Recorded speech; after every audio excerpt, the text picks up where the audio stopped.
இன்றைய தினம் சமூக சமத்துவ சங்கத்திற்கான டாக்டர் சங்கத்தினுடைய தலைவர் திரு ரவீந்திரநாத் அவர்கள். வணக்கம் சார்.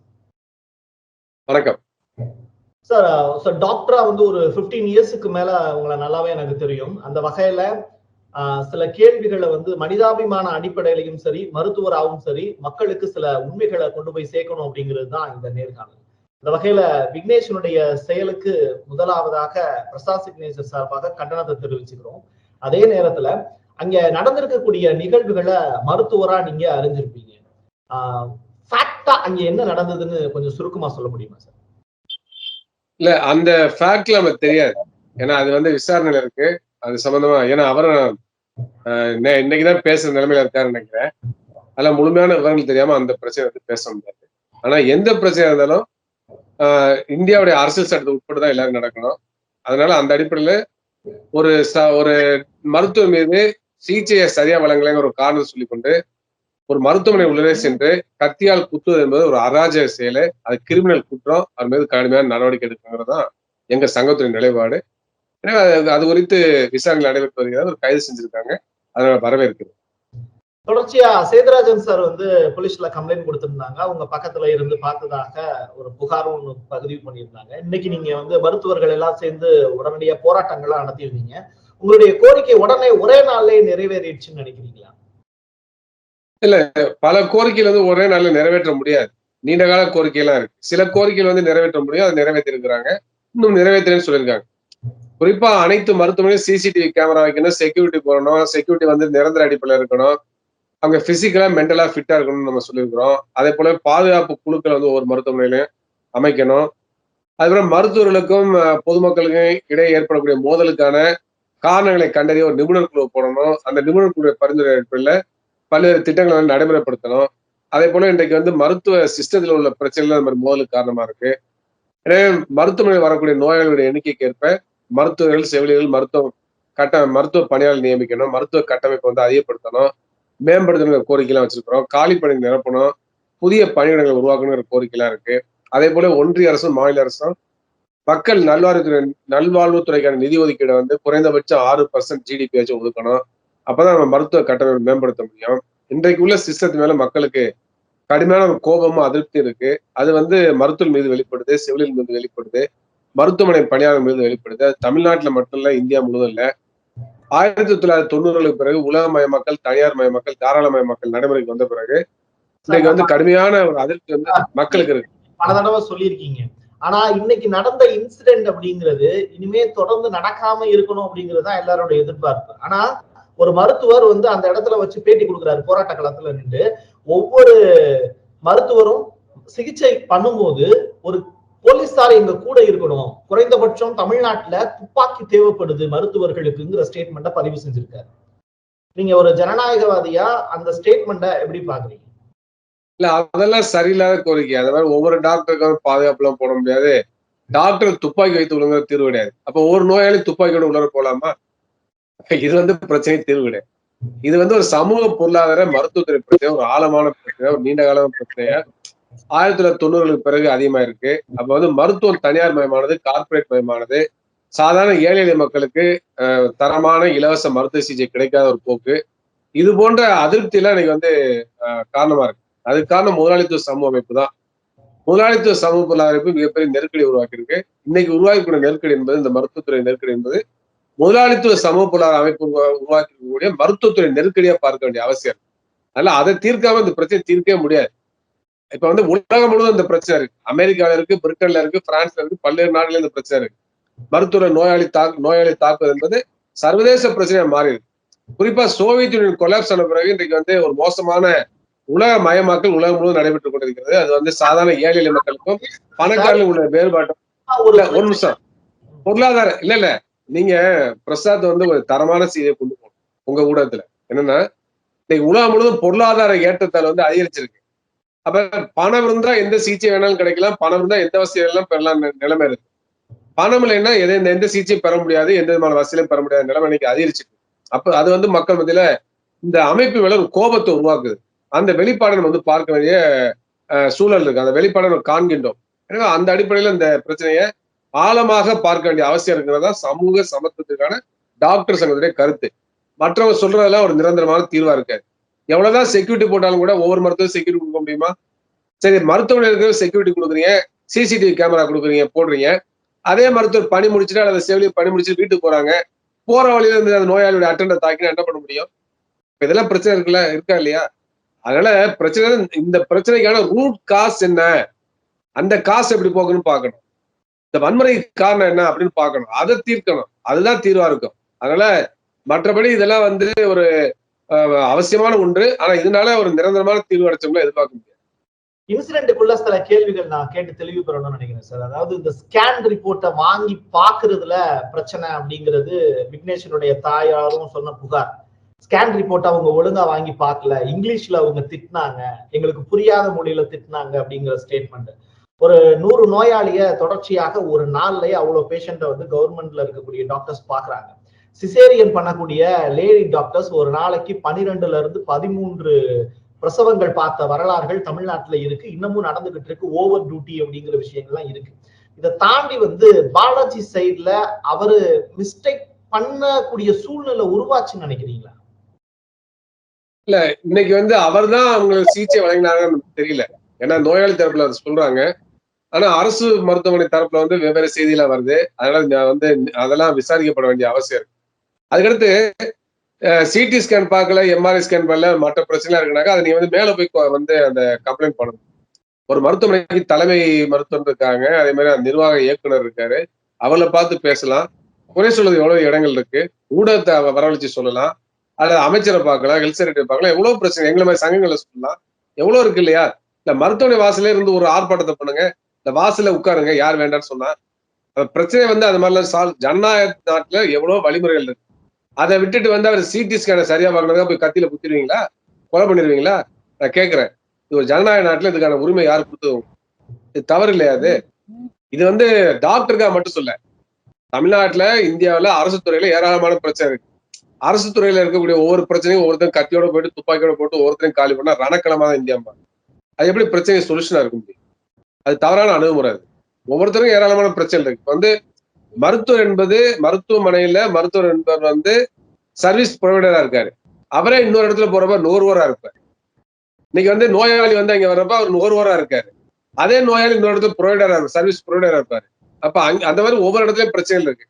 ஒவ்வொரு பிரச்சனைக்காக ஒவ்வொருத்தரும் சக மனிதனை குத்தி கொண்டுட்டா இல்ல வந்து குத்த போனாக்க இல்ல வந்து வன்முறையை விட்டா அந்த நாட்டுல எப்படி பிரச்சனை தீர்வு வர முடியும்? இதுதான் தீர்வாது. சைக்கலாஜிக்கலா பேருமே அஃபெக்ட் ஆகிறதா இந்த இன்சிடென்ட்ல பார்க்க முடிஞ்சது. ஒரு பக்கம் வந்து மருத்துவருக்கு இருக்கக்கூடிய ஓவர் ஸ்ட்ரெஸ், ஓவர் டியூட்டி அப்படிங்கிறது, இன்னொரு புறம் வந்து பேஷண்ட்டுக்கு இருக்கக்கூடிய நெருக்கடி. ஒரு 6 மாத காலமா புற்றுநோய்க்கு சிகிச்சை கிடைக்கிறது அப்படிங்கிறது தமிழ்நாட்டுல பெஸ்டான டாக்டர்ஸ் எல்லாம் வந்து நம்மளுடைய கவர்மெண்ட் டாக்டர்ஸ் தான் இருக்காங்க. அது கடந்த கால வரலாறுகள்ல நம்ம புரட்டி பார்க்கும்போது நல்லாவே தெரியும். அப்படி இருக்கும்போது அதை எளிமையாக அங்க இருக்கக்கூடிய பேஷண்ட்டுக்கு புரிய வைக்க வேண்டியது ஒரு மருத்துவருடைய கடமைன்னு நீங்க நினைக்கிறீங்களா? இல்லையா? நான் நினைக்கிறது இல்ல. உலக நல நிறுவனமே டாக்டர்ஸ் டீச்சர்னு சொல்லிருக்கு, டாக்டர்ஸ் பிலாசபர்னு சொல்லிருக்கு, எல்லாமே இருக்கு. ஆனா இன்றைக்குள்ள நிலைமையில 100 பேஷண்ட் வந்து வர்றப்போ ஒரு டாக்டர் வந்து 100 பேஷண்ட பாக்குறப்ப டாக்டர் டீச்சர் கடமையில நிறைவேற்றவே முடியாது. அதுக்கான இன்னைக்குள்ள அமைப்பு தான். ஏன் மக்கள் போராட மாட்டேங்கிறாங்க? போதிய மருத்துவ நியமனம் ஏன் குரல் கொடுக்க மாட்டேங்கிறாங்க? அப்ப வந்து இது ஒரு சமூக பொருள், அதுக்காக சமூக பிரச்சனை சொல்றேன். இது வந்து தனிப்பட்ட இண்டிவிஜுவலா பார்க்க கூடாங்கிறத சொல்றேன். அப்ப வந்து மருத்துவர்களுக்கு ஒவ்வொரு நோயாளிக்கும் விளக்கங்கள் சொல்லணுங்கிற ஆசை இருந்தாலும் கூட யதார்த்த நிலை அது சாத்தியமே இல்லை. அப்ப என்ன செய்யணும்? அதற்கு கூடுதலாக கவுன்சிலர்ஸ் போடணும். அதே போல அதுக்கு தேவையான சைக்காலஜிஸ்ட போடணும், மருத்துவ உதவியாளர்களை போடணும், அதாவது பிசிஷியன் அசிஸ்டன்ட் எல்லாம் போடணும். இந்த மாதிரிலாம் செய்கின்ற பொழுதுதான் மருத்துவருடைய அந்த பணியை வந்து அவங்க செய்ய முடியும். இன்னைக்கு வந்து தனியார் மருத்துவர்கள் அப்படிப்பட்ட வசதி இருக்கு. ஒரு நோயாளி, சர்க்கரை நோயாளி போறாரு, இல்ல வேற ஒரு இதய நோயாளி போறாருனாக்க அவருக்கு விளக்கக்கூடியதுக்காக தனி எஜுகேட்டர்ஸ் இருக்காங்க. அப்ப அது வந்து மருத்துவ சுமையை குறைக்குது. அங்க நோயாளியோட எண்ணிக்கையை வந்து பாத்தீங்கன்னா டாக்டர்களுக்கு இந்த மாதிரி 100 பேஷண்ட்லாம் கிடையாது. அப்ப விலக்கி சொல்ல முடியாது. அப்ப அப்படிப்பட்ட சூழலை உருவாக்க வேண்டிய பொறுப்பு அரசுக்கு இருக்கு. ஒரு பக்கம் வேலையில்லா திண்டாட்டம் கடுமையா இருக்கு. நிறைய படிப்புல படிச்சுட்டு சைக்காலஜி அதெல்லாம் படிச்சுட்டு வேலை இல்லாம இருக்காங்க. ஏன் அப்படிப்பட்டவங்களை ஏன் இந்த அரசு பயன்படுத்தல? ஏன் உங்களை அப்படிப்பட்ட பணியை ஏன் முதல்ல உருவாக்க மாட்டேங்கிறாங்க? மே ஹெல்ப்னு ஒரு போர்டை வச்சுட்டு அது வந்து அன்எம்ப்ளாய்டு யூத்தை ஏன் போடக்கூடாது? ஏன் பெண்களை போடக்கூடாது? அப்ப அதெல்லாம் பயன்படுத்தணும் இல்லையா? ஒரு பக்கம் வந்து வேலையில்லா திண்டாட்டம் கடுமையா இருக்கு. 3000 போஸ்ட் 13 லட்சம் பேர் எக்ஸாம் எழுதுறாங்க. அவ்வளவு கடுமையான வேலையில்லா திண்டாட்டம் இருக்குங்க. அப்படி இருக்கிற அவங்களெல்லாம் நீங்க எங்க பயன்படுத்தக்கூடாது? அப்ப இந்த அரசு வந்து ஒரு முதலாளித்துவ அரசாங்கம், அது செலவு செய்யறது தயாரா இல்லை. அதுல குறைவான ஊழலை வைத்துக் கொண்டு மக்கள் வந்து ஏமாற்ற பாக்குறாங்க. அப்ப அது வந்து கண்முன்னால தெரியுது. ஒரு பக்கம் மக்களுக்கும் துரோகம் பண்றாங்க, ஒரு பக்கம் மருத்துவ பணியாளர்களுக்கும் துரோகம் செய்றாங்க. மிகப்பெரிய மோசமான நிலை வந்து இன்னைக்கு முதலாளித்துவ சமயத்துல இருக்கு. முதலாளித்துவ அரசுகள் வந்து மக்களை ஏமாற்றுகிறது என்பதை பார்க்க வேண்டிய அவசியம். ஓகே. அதனால இந்த பிரச்சனை வந்து அந்த நீங்க ஒரு ஜனநாயகவாதி, அதே மாதிரி வெகு காலமா வந்து இந்த மருத்துவத்துறையில இருக்கீங்க. தொடர்ச்சியா மக்களை நேரடியா சந்திச்சு அவங்களையும் ஒன்று திரட்டி தான் ஒரு ஜனநாயக அடிப்படையில போராட்டங்களே, உங்களுடைய போராட்டங்கள் அப்படிப்பட்ட போராட்டங்களா தான் இந்த சமூகத்துல நாங்க பார்க்கிறோம் ஒரு செய்தியாளர். அப்போ இன்னைக்கு சேதுராமன் சார் மாதிரியான நபர்கள் வந்து இப்போ கேஸ் வந்து ஃபைல் பண்ணியிருக்காங்க. அந்த நபர் விக்னேஷ்ங்கிற நபர் வந்து அவரே ஒரு இதய நோயாளி அப்படிங்கிறது தான் ரிப்போர்ட்டா வந்து செய்தித்தாள்களை படிக்கும் போது தெரிய வருது. அவங்க அம்மாவுக்கு உடம்பு சரியில்லை, அவர் தான் பாத்துக்கிட்டு இருக்காரு. இப்போ ஒரு சைக்கலாஜிக்கலா இந்த கேஸ் அணுகணும் அப்படின்னா மருத்துவர் கொடுத்த கேஸ வந்து எப்படி நீங்க போராட்டத்தை வந்து உடனே இந்த ப்ராப்ளம் ஷார்ட் அவுட் ஆகாது அப்படின்னு சொல்லி போராட்டத்தை கைவிட்டுட்டு பணிக்கு திரும்புறீங்களோ, அதே மாதிரி அவர் செய்திருக்கக்கூடிய நடவடிக்கைய அவர் சைக்கலாஜிக்கலா அஃபெக்ட் ஆகி செய்திருக்கார், அவரை மன்னிச்சிடலாம் அப்படின்னு மருத்துவத்துறை சார்பா எதுவும் தீர்மானங்கள் நிறைவேற்றி அந்த கேஸ வித்ட்ரா பண்றதுக்கான வாய்ப்புகள் இருக்கா? அதாவது பிரச்சனை எனக்கு முதல்ல அவருக்கு வந்து மன ரீதியான பாதிப்பு இருக்காங்கிறதுக்கான ஆலோசனை வழங்கணும். அவர் வந்து மனநல மருத்துவர்ல அனுப்பி அவருக்கு வந்து இது பாதிப்பு இருக்கான்னு பார்க்க வேண்டிய அவசியம் இருக்கு. அதுல பாதிப்பு இல்லாமலாம் இருக்கா நம்ம சொல்ல வரல, பாதிப்புகள் இருக்கலாம். அதுக்கான சிகிச்சை வழங்கப்பட வேண்டும். எனவே அதே சமயத்துல அவர் ஒரு குற்றவாளி. எனவே அந்த குற்றவாளியை வந்து எவ்வாறு நடத்த வேண்டும்ங்கிறது இருக்கு. அப்ப அந்த அடிப்படையில சட்டத்தின் அடிப்படையில என்ன நடவடிக்கை எடுக்கணுமோ அதை எடுக்கணுங்கிறது தான் நம்மளுடைய நிலைப்பாடு. ஏன்னா இந்த மாதிரி ஒவ்வொருத்தருக்கும் அதாவது இதை வந்து ஒரு பரிதாபகரமான நிலையா பார்க்க வேண்டிய அவசியம் நம்ம ஒன் சைடு தான் பார்க்கல. என்னன்னாக்க நான் ஏற்கனவே அதனால சொன்னேன், இந்த சிஸ்டம் வந்து பொதுமக்களையும் பாதிக்குதுன்னு சொன்னேன். ஏன் அவர் கத்தியோட அவர் ஏன் மருத்துவமனைக்கு போகக்கூடிய சூழல் ஏன் இன்னைக்கு சமூகத்தில் உருவாயிருக்கு? ஒவ்வொரு குற்றவாளியும் இன்னைக்கு உள்ள சமூக நிலைமையெல்லாம் உருவாக்குறது பார்க்க வேண்டிய அவசியம் இருக்கு. சமூக நிலைமையில் மாற்றப்படுகின்ற பொழுது குற்றவாளிகள் இல்லாத சமூகத்தை நம்மளால உருவாக்க முடியும். அதனால அவர் ஏன் அதை செய்தார் என்பது வந்து ஒரு பிரச்சனை இருந்தாலும் கூட அதுக்கடுத்து இந்த மாதிரி ஒவ்வொரு குற்றவாளியும் வந்து இவ்வளவு கடுமையான ஒரு குற்றத்தை செய்தவர் வந்து மன்னிச்சு விட்டு கேட்கறதுக்கு பதிலாக அதுவே முதல்ல தவறு. இதெல்லாம் சிந்திக்க வேண்டாமா? அவர் ஒரு இன்ஜினியரிங் படிச்சவன்னு சொல்றாங்க. ஒரு இன்ஜினியரிங் படிச்ச ஸ்டூடெண்ட் ஒரு நபர் வந்து மருத்துவமனையில பப்ளிக் பிளேஸ்ல உள்ள நுழைஞ்சு கத்தியோட திட்டமிட்டு உள்ள நுழைஞ்சு ரூமை லாக் பண்ணிட்டு மிருகத்தனமா டாக்டரை வந்து கொலை செய்யறதுக்கான தாக்குதல் நடத்துறாங்க. இந்த வந்து எப்படி பாக்குறது நீங்க சொல்லுங்க? இதை மன்னித்து விட்டா மற்றொரு தஞ்சல் வராதா? எல்லாரும் வந்து ஒவ்வொரு மருத்துவமனையிலும் போயிட்டு கத்தியோட போயிட்டு குத்திட்டாக்க அடுத்து மன்னிச்சிடலாம்னு சொல்லி நினைச்சாங்கனாக்க என்ன ஆகுறது அது? அப்ப அதெல்லாம் வந்து சரியல்ல. அப்படிப்பட்ட அணுகுமுறை தவறுங்கிறதா எனக்கு. அந்த குடும்பத்துக்காக நம்ம அனுதாபப்படுறோம், ஆனா செஞ்சது மிகப்பெரிய தவறு. அதுக்கான தண்டனை அனுபவிச்சுதான் தீரும். ஓகே. இப்போ பிரைவேட்டா அவர் நிறைய டாக்டர்ஸையும் போய் கன்சல்ட் பண்ணியிருக்காரு. அங்கேயும் சில விஷயங்களை அவங்க சொல்லியிருக்கிறது என்ன அப்படின்னா, ஓவர் டோஸ் அப்படிங்கிற வார்த்தைகள், அளவுக்கு அதிகமான வந்து ஹீமோ பண்ணியிருக்காங்க அப்படிங்கிற மாதிரியான வார்த்தைகள்லாம் அவர் பதிவு செய்து அவருக்கு புரியாத வகையில பிரைவேட் டாக்டர்ஸ் சில விஷயங்களை வந்து திணிச்சிருக்காங்க, இல்ல ஊக்குவிச்சிருக்காங்க ஏதோ ஒரு விஷயத்த செய்யறதுக்கு அப்படிங்கிற மாதிரிதான் தொலைக்காட்சிகள் செய்திகளா பதிவு பண்றாங்க. அவங்க வீட்டு சைட்லயே அதே தான் பேட்டியா கொடுக்குறாங்க. டைரக்டா அவர் அதுக்கு பிறகு வந்து கவர்மெண்ட் ஹாஸ்பிட்டலுக்கு வராரு. அந்த இன்சிடென்ட் நடந்த இடத்துல வந்து என்ன நடந்தது அப்படிங்கிறத உங்களுக்கும் தெரியும், எனக்கும் தெரியும். அப்போ அந்த இன்சிடென்ட் நடக்கிறதுக்கு தூண்டுகோலா ஏதோ ஒரு பிரைவேட் சைட்ல இருக்கக்கூடிய படித்த அறிவாளிகள் ஏதோ ஒரு விஷயத்த திணிச்சிருக்காங்க அப்படிங்கிறது இங்க புரிதா இருக்கு. இன்னொரு பக்கம் வேற மாதிரி கேள்வியை முடிச்சிடுறேன். ஆந்திராவில மத்த ஸ்டேட்ல, அதாவது ஆந்திராவில இருக்கக்கூடியவங்க வந்து பாத்தீங்கன்னா டாக்டர்ஸ் வந்து ஒரு இடத்துல வேலை பாக்குறாங்கன்னா அவங்க பிரைவேட்ல போய் வேலை பார்க்க கூடாது அப்படிங்கிற ஒரு கண்டிஷன் வந்து கவர்மெண்ட் வருவதற்கு வாய்ப்பு இருக்குன்னு நினைக்கிறீங்களா? இல்ல, ரெண்டாவது கேள்விக்கு முதல்ல பதில் சொல்றேன். தமிழ்நாட்டுல இங்க வந்து தனியார் அரசு டாக்டர் தனியார் தொழில் செய்யக்கூடாது நீங்க வந்து கொண்டு வரலாம், தவறு கிடையாது. ஆனா அதுக்கேற்ற மாதிரி நீங்க வந்து ஊதியத்தை உயர்த்தணும். தனியார் தொழில் செய்றீங்க அதனால ஊதியத்தை உயர்த்த மாட்டேங்கிற வாதம் வந்து ஏற்படுதில்லை. இந்தியாவிலே ரொம்ப குறைவான ஊதியம் வாங்குறது தமிழ்நாடு டாக்டர்ஸ் தான் இருக்காங்க. தமிழ்நாடு அரசு அந்த மாதிரி தனியார் பிராக்டிஸ் பண்ண தடை செய்ய மாட்டாங்க. ஏன் தடை செய்ய மாட்டாங்க நான் சொல்றேன்னாக்க, இப்ப வந்து அரசு மருத்துவ தனியார் கிளினிக் வச்சு நடத்துறப்ப அங்க வந்து அரசு மருத்துவமனை வரக்கூடிய நோயாளியுடைய எண்ணிக்கை அரசு குறையுது.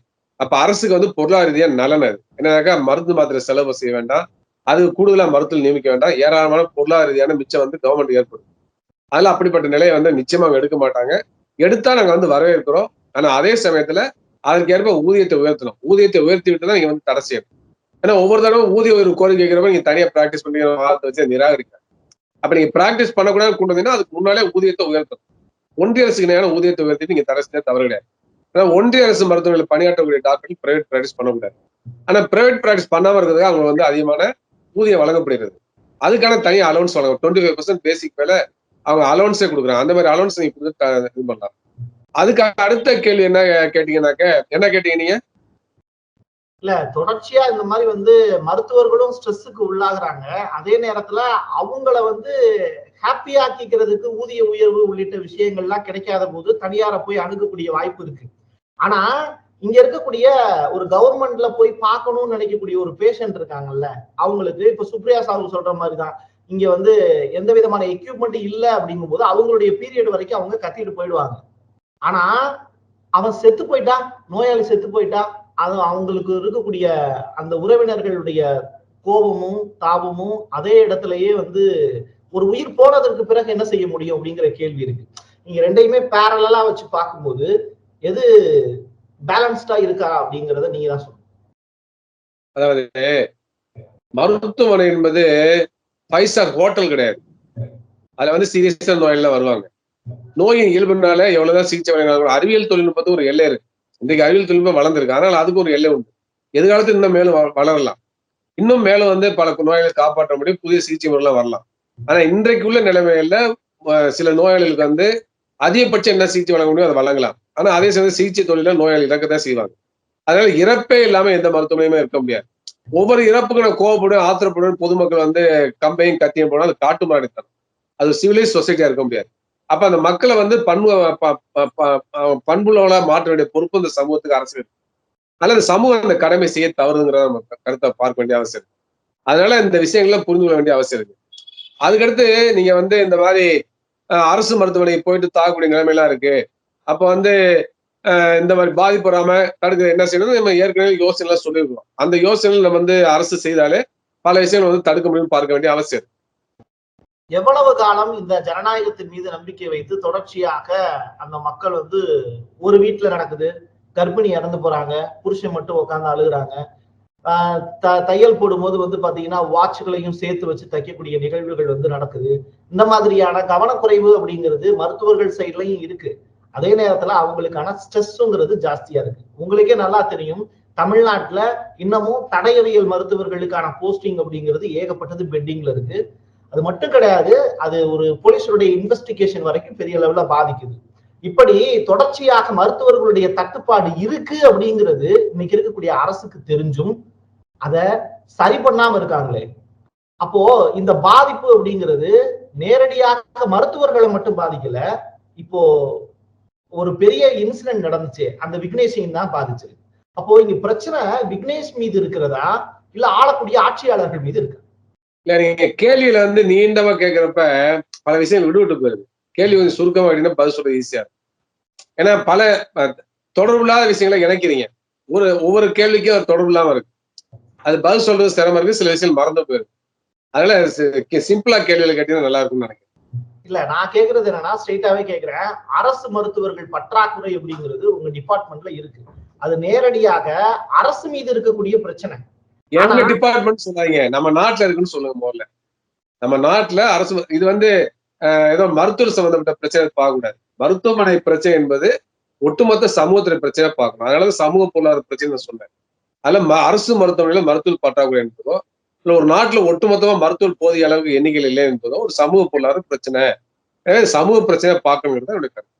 இல்ல அதான் அப்போ அந்த அரசியல் இன்னைக்கு ஆளக்கூடிய அரசியல்வாதிகளுடைய பிரச்சனையா மாறி இருக்குல்ல. அப்போ அவங்கள கேள்வி கேட்கறதுக்கு பதிலா சாமானியன் தானே அந்த இடத்துல வந்து குற்றவாளியா மாறக்கூடிய சூழ்நிலை இருக்கு. அரசு எடுத்து கேள்வி கேட்கறோம், அதுக்காக போராட்டம் நடத்துறோம். பொதுமக்களும் அரசியல் கட்சிகளும் போராட்டம். இப்ப அரசியல் கட்சி எல்லாமே ஆதரவு தெரிவிச்சிருக்காங்க. பல்வேறு கட்சிகளும் வந்து பார்த்துட்டு தான் போயிட்டு இருக்காங்க. பல்வேறு கட்சிகளும் போதிய மருத்துவ நியமிக்கணும், மருத்துவமனை மேம்படணும், அங்கங்க போராட்டம் நடத்திட்டு தான் இருக்காங்க. அதெல்லாம் வந்து பார்க்காம இல்ல. தொலைக்காட்சி டெய்லி பாக்குறோம் இல்லையா? குற்றவாளி விக்னேஷா இல்ல ஆட்சியாளர்களான்னு? குற்றவாளி நிச்சயமா விக்னேஷ் ஒரு குற்றவாளி, இன்றைக்கு உள்ள அரசும் குற்றவாளி, இந்த சமூக பொருளாதார அமைப்பும் குற்றவாளி. இதற்கான நிரந்தர தீர்வை நோக்கி நகர்றது அப்படிங்கிறது எந்த இடத்துல ஸ்டார்ட் பண்ணா நல்லா இருக்கும்? அதாவது என்னென்ன குறைபாடுகள் மருத்துவத்துறையில இருக்கோ அதெல்லாம் சரி பண்ணணும். நான் ஏற்கனவே சொன்ன மாதிரி நிதி ஒதுக்கீடு அதிகப்படுத்தணும், அனைவருக்கும் தரமான இலவச மருத்துவ சிகிச்சை உறுதிப்படுத்தணும். இந்தியாவில வந்து யாரும் வந்து ஒரு சிகிச்சை வழங்கலைங்கிறனால பாதிக்கப்படக்கூடாது. அப்ப வந்து ஒரு மருத்துவமனைக்கு ஒரு நோயாளி போனா ஒரு முழுமையான திருப்தியா போகணும், சிகிச்சை முடிஞ்சு திருப்தியா வரணும். அப்படிப்பட்ட சூழல் வந்து யதார்த்த வந்து எல்லா மருத்துவமனையும் நிலவணும். குறிப்பா அரசு மருத்துவமனை நிலவணும். மருத்துவ சிகிச்சை வழங்க வேண்டியது அரசுடைய முழுமையான கடமையா வரணும். அரசு அரசு வந்து நலவாழ்வை வந்து ஃபண்டமெண்டல் ரைட்னு சொல்லக்கூடிய அடிப்படை உரிமையா மாற்ற வேண்டும். அதுக்கடுத்து மிக முக்கியமாக இன்றைக்குள்ள சமூக பொருளாதார அமைப்பை மாற்ற வேண்டிய அவசியம். அந்த மாதிரி சமூக பொருளாதார அமைப்பு மாற்றுகின்ற போதுதான் இந்த மாதிரி பிரச்சனைகள் இருக்காது. அனைவருக்கும் நலவாழ்வு என்பது சாத்தியமா இருக்கும். முதலாளித்துவ சமூக அமைப்புகள் அனைவருக்கும் நலவாழ்வு சாத்தியம் இல்லை. அனைவருக்கும் தரமான இலவச சிகிச்சை சாத்தியம் கிடையாது. அது பாரபட்ச போக்கு இருக்கதான் செய்யும். அது அமெரிக்கால பாக்குறோம், பிரிட்டன்ல பாக்குறோம், பல நாடுகளில் பார்க்கிறோம். அதுல சோவியத் யூனியன்ல அக்டோபர் புரட்சிக்கு பிறகு மிகப்பெரிய அளவுக்கு எல்லா மக்களுக்கும் எல்லா வித சிகிச்சை இலவசமா இருக்கு. கியூபால எல்லா சிகிச்சையும் இலவசமா இருக்கு. அப்ப அப்படிப்பட்ட நிலையை பத்தி ஏன் நம்ம சிந்திக்க மாட்டேங்க? ஏன் நம்ம நாட்டுல அப்படிப்பட்ட மாற்றம் வரக்கூடாது? அதுல அனைவருக்கும் கல்வி, அனைவருக்கும் வேலை வாய்ப்பு, அனைவருக்கும் தரமான மருத்துவ வசதி, அனைவருக்கும் நலவாழ்வு என்பது உறுதிப்படுத்தப்பட்ட ஒரு சமூகம் தான் நல்ல சமூகமா இருக்கு. அப்படிப்பட்ட சமூக பொருளாதார மாற்றம் வர வேண்டும். அந்த சமூக பொருளாதார மாற்றத்துக்கு அனைவரும் போராடுவதுதான் இது போன்ற பிரச்சனை நிரந்தரமான தீர்வா இருக்கும் வெளியே. மற்றபடி மற்ற பாதுகாப்பு எல்லாம் அவ்வப்பொழுது சில பாதுகாப்புகளை வழங்கலாம், நிரந்தரமான பாதுகாப்பை வழங்கிவிடாது. ஏன்னா பொதுமக்களுக்கான நலவாழ்வை உறுதி செய்கின்ற பொழுது, அனைவருக்குமான நலவாழ்வை உறுதி செய்கின்ற பொழுதுதான் அது மருத்துவர்களுக்கான நலவாழ்வை உறுதி செய்ய அவங்களுக்கு பாதுகாப்பை உத்தரவாதப்படுத்தும் உறுதி. நிச்சயமா நீங்க சொல்லக்கூடிய விஷயத்த நல்லா புரிஞ்சுக்க முடியுது. ஒரு ஜனநாயகவாதியா, ஒரு நல்ல மருத்துவரா, மக்களுக்கு நிறைய நேரங்கள் கொடுத்து தெளிவா சில விஷயங்களை, கேள்விகளுக்கு பதில் சொன்னீங்க. உங்களுடைய நேரத்தை கொடுத்தமைக்கு மிக்க நன்றி சார். நன்றி, வணக்கம்.